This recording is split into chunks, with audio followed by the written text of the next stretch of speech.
আজকে আমরা বানাবো মাটন বিরিয়ানি। মাটন বিরিয়ানি বানাতে এখানে আমরা মাটন নিয়ে নিয়েছি, তারপর নিয়েছি চিনি, তেজপাতা, নুন, বিরিয়ানি মশলা, কেওড়া জল আর গোলাপ জল, মিঠা আতর, আর এখানে পেঁয়াজ কুচি, রসুন কুচি, আদা কুচি আর টমেটো কুচি নিয়ে নিয়েছি। আর এখানে লাগছে লঙ্কার গুঁড়ো ও হলুদের গুঁড়ো, আর নিয়ে নিয়েছি ঘি। তো প্রথমে এখানে আমরা আলুটাকে ডুমো ডুমো করে কেটে নিয়েছি। তো আমরা এই আলুটাকে কড়ায় ভেজে নেব, খুব ভালো করে একটু লাল লাল করে ভাজবো। তো আমরা এখানে পরিমাণ মতন তেল নিয়ে নিচ্ছি। তো তেলে ফার্স্টে আমরা একটু পেঁয়াজ ভেজে নেব বেরেস্তার জন্য। তো আমরা হাফ পেঁয়াজ একটু ভেজে নেব, তার কারণ অর্ধেক পেঁয়াজ আবার মাংসের জন্যই লাগবে, তাই জন্য আমরা সামান্য কিছু পেঁয়াজ ভেজে নেব, এখানে লাল লাল করে একটু ভেজে নেব। তো দেখতেই পাচ্ছেন এখানে আমাদের পেঁয়াজটা বেশ ভালো করে লাল লাল করে ভাজা হয়ে গেছে। তো আমরা এবার এটাকে বাটিতে তুলে নিচ্ছি। এবার আমরা বেরেস্তাটা এই বাটিতে তুলে রেখে দিয়েছি। তো এবার আমরা এই ডুমো ডুমো করা আলুর মধ্যে পরিমাণ মতন, মানে আমরা দিয়েছি 2 ছিপি মতন গোলাপ জল আর 1 ছিপি মতন কেওড়া জল, আর দিচ্ছি পরিমাণ মতন কাশ্মীরি মির্চ,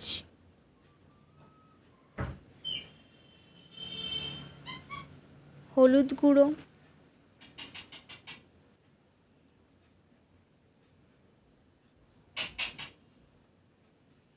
তো এবার এই আলুগুলোকে আমরা খুব ভালো করে ভেজে নেব।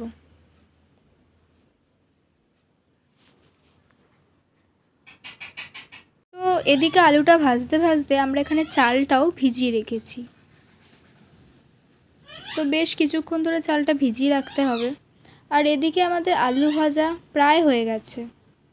তো এবার আলুগুলোকে আমরা একে একে তুলে রাখছি। আলুগুলোকে এখানে ভেজে তুলে রেখেছি। আর এদিকে আমরা আদা আর রসুনের কিন্তু পেস্ট করে নেব।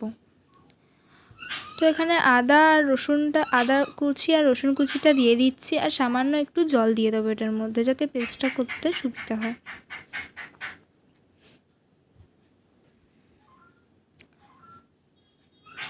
তো আমাদের পেস্ট রেডি। এবার আমরা একটা প্রেসার কুকারের মধ্যে মাটন আর একটু জল দিয়ে দেব, এটা সিদ্ধ করতে বসিয়ে দেব।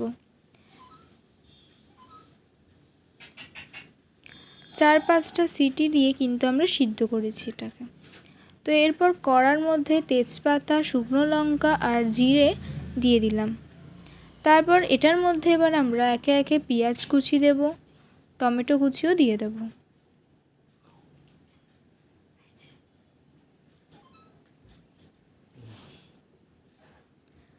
আর দেব রসুন বাটা আর আদা বাটার পেস্টটা।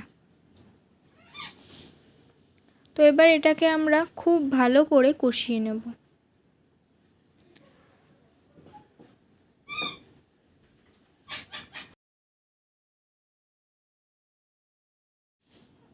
তো এবার এটার মধ্যে আমরা হলুদ গুঁড়ো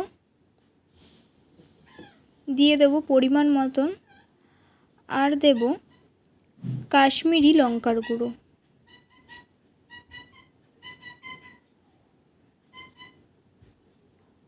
তো এটাকে আমরা খুব ভালো করে এবার কষাবো।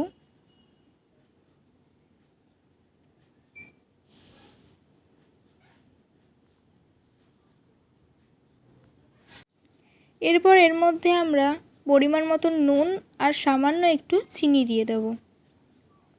তো আবার সেম এটাকে খুব ভালো করে কষিয়ে নেব আমরা।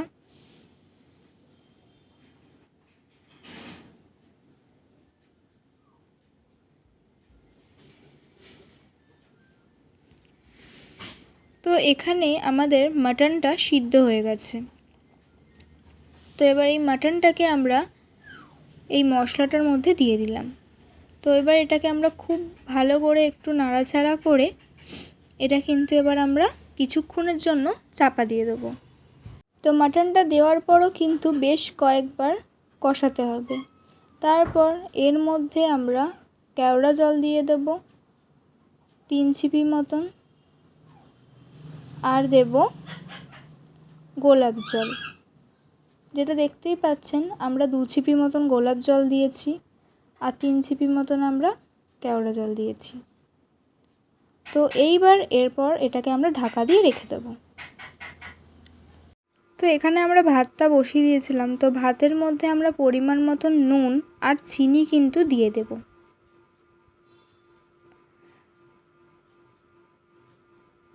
ভাতটা কিন্তু বেশি সিদ্ধ করলে হবে না, দেখছেন আমরা কিন্তু একদম একটু শক্ত শক্ত রেখেছি। তো এখানে আমরা ফ্যানটাকে ঝরিয়ে নিলাম, আর এখানে আমরা বিরিয়ানির মশলাটাকে একটু ভেজে ভালো করে গুঁড়ো করে নেব। তো আমরা একটু হালকা করেই কড়াই নাড়াচাড়া করে নিচ্ছি বিরিয়ানির মশলাটাকে। তো এবার আমরা এটাকে 1 সেকেন্ডে গুঁড়ো করে নিলাম। তো এখানে মাংসটা ফুটছে, এর মধ্যে আমরা 2 ফোঁটা মতন মিঠা আতর দিয়ে দিলাম। তো এখানে কিন্তু আমাদের মাংসটা রেডি, আমরা একটু নাড়াচাড়া করে নিলাম। তো এবার আমরা এখানে ভাতটাও আমাদের হয়ে গেছে, আর নিয়েছি দুধ আর বেরেস্তা, তেজপাতা, বিরিয়ানি সেই ভাজা মশলাটা, ভেজে রাখা আলু, নুন, চিনি, আর এখানে মাংসটা আমরা নিয়ে নিয়েছি, আর নিয়েছি এখানে কেওড়া জল আর গোলাপ জল, আর এখানে আমরা মিঠা আতরটাও নিয়ে নিয়েছি। তো এবার আমরা একটা বড় হাঁড়ির মধ্যে সামান্য একটু ঘি নিয়ে ভালো করে চারিদিকটা কিন্তু মাখিয়ে নিচ্ছি। তো ফার্স্টেই আমরা এর মধ্যে কটা তেজপাতা দিয়ে দেব, আর এখানে কিন্তু দুধের মধ্যে এই বিরিয়ানির মশলাটা কিন্তু দিয়ে ভালো করে মিক্স করে নিতে হবে। তো এর মধ্যে কিন্তু আমরা আরও 3টে উপকরণ দেব। তো ফার্স্টে আমরা আগে দেব চিনি,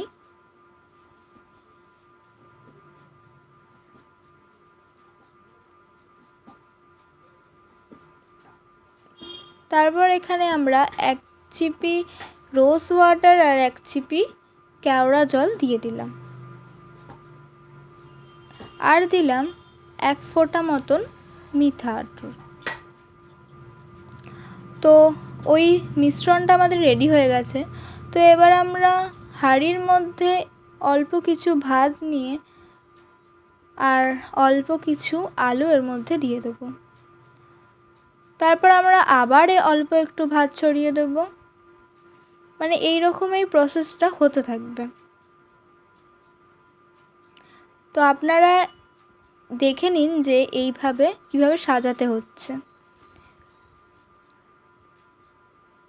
তো কিছু ভাতটা দেওয়ার পর এর মধ্যে এবার আমরা মাটন কষাটা এর মধ্যে দিয়ে দেবো।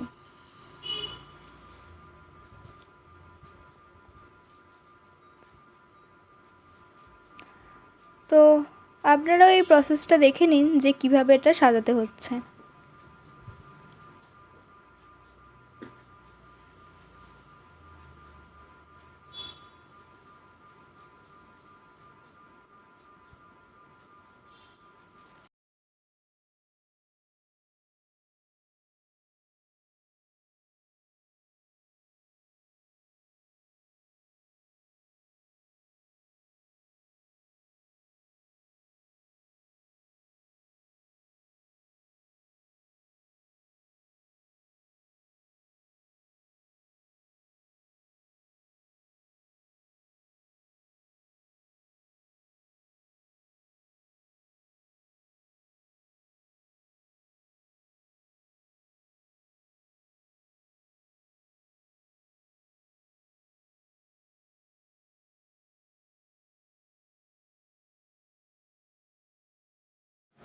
তো এবার আমরা ওপর থেকে একটু ঘি ছড়িয়ে দেব।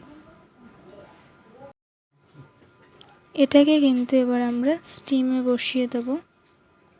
20 মিনিটের মতন কিন্তু এবার আমরা এটাকে স্টিমে বসিয়ে দেবো। তো আমাদের কিন্তু এবার মাটন বিরিয়ানিটা রেডি।